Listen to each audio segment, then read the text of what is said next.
Alright, in this video we're going to look at the great knockout from Pettis on Stephen Thompson, and it happened where Pettis was getting backed up into the cage. Just going to briefly describe it first. Thompson's backing him up into the cage. He hits this rather unusual looking, it's been termed Superman hook, right? So he's jumping off the cage from this position and ends up hitting what is a looping, hooking shot onto Thompson and knocking him out. So we want to have a look at this in a little bit of detail, but we're going to go back a couple of steps first and just talk about the concept of the Superman punch in general. Now, whenever I'm teaching this, the thing that I try to impress upon my students as we're going through stuff is that they shouldn't look at this as a punch, they should look at it as a concept, right? As a theory, as to something that they're going to try and do to generate an overreaction from the other person. Because here the actual punch itself, as you see, is a typical Superman punch, has a cool name to it, but there's nothing special about the punch itself. What's special about it is the reaction that you tend to get from your opponent if you do it correctly. So what I do in these scenarios is I explain to people that this is actually trying to get the person to react to something that doesn't ultimately end up being the technique they get hit with. The best way, I think, to look at the Superman punch is to look at it like a fake kick into a punch over the top.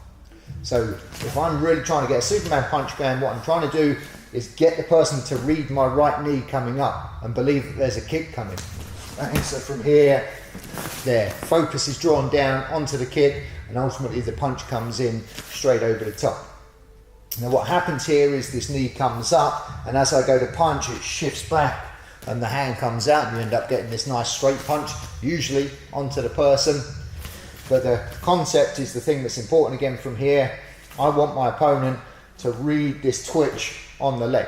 So as long as they buy that bit, as long as that bit's convincing, then there's a decent chance you're going to land this. The trouble is, if you start looking at this just as a flying Superman punch, you don't really pay attention to what you're doing with the leg, and this person doesn't read the leg so much, doesn't buy it, they end up just defending the shot. So if you're just jumping in on punches from here, it's not that much of an advantage, and it can even be a disadvantage, and you leave yourself vulnerable over a standard shot. But if you get the person reacting and twitching on this leg instead, and from here, then you've got a much better chance at finding an opening. Once you understand that concept, that I'm trying to get the person to buy something else, you can start playing with that in all kinds of different ways. So it doesn't just have to be this twitching of the rear leg into this punch. There's all other different ways you can play with it. And so Pettis, in this instance, he hits this shot, whether he's been practicing it in training or whether it's just something that he was ad-libbing with during the fight, who knows. But from this position, what he ends up doing is doing the same kind of concept, bringing this leg up, and he's effectively jumping in on the person. It's one of the reasons why jumping techniques can actually be reasonably effective in scenarios, is because, again, you're getting that overreaction. Not just a reaction, but an overreaction from the other person. That they see a scenario, believe they've got to be wary of it, get defensive, and then ultimately leave themselves open. So from here, just looking at it from the side on for a second, he's backed up and his feet are fairly square on the cage. So he ends up almost leading with that leg from there. But he ends up turning it into enough of a threatening looking thing that Thompson gets backed up and gets his self slightly out of position. So Thompson backs up slightly as he hits this, and he ends up reaching in on this hook from here. So it doesn't become the classic twitch on the leg and then switch it through to a nice straight punch from there. It becomes something very different. It comes out of a square position, almost leading with this leg. And Thompson almost reacts to the leg and the jump itself. And coming up from here, it's quite a different shape on it. The punch itself starts looping in rather than going in straight. But it's the same concept. What happens is Thompson buys the actual kick, or the actual initial movement, and doesn't see the punch. So he overreacts on the initial movement and then leaves himself caught by the punch. So if we look at this just backing up into the cage, we've come slightly at an angle here so we can see it on the video from this way. So slightly this way, it's flatter than this, it's more straight into the cage.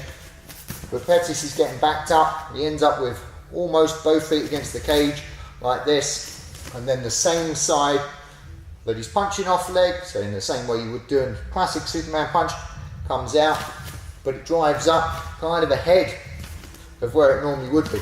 And because he's ahead of where he normally would be, it's harder to get a powerful straight motion going on, but you can bring it across in more of a circle because you're starting to generate bang, more of a circle movement from there. So he leaps off the cage, Thompson backs up slightly, buys that as a move, he ends up coming over the top. So up with one leg, bang, hooking across with the hand on the same side from there. Amazing knockout. It was really good to see.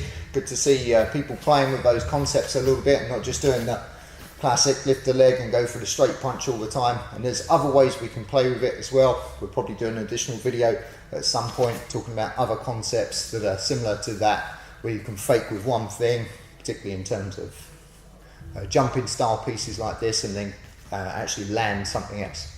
Hope you enjoyed the video. For more stuff like this, go see ufcsecrets.com, and we'll have more coming up from the fight night as well.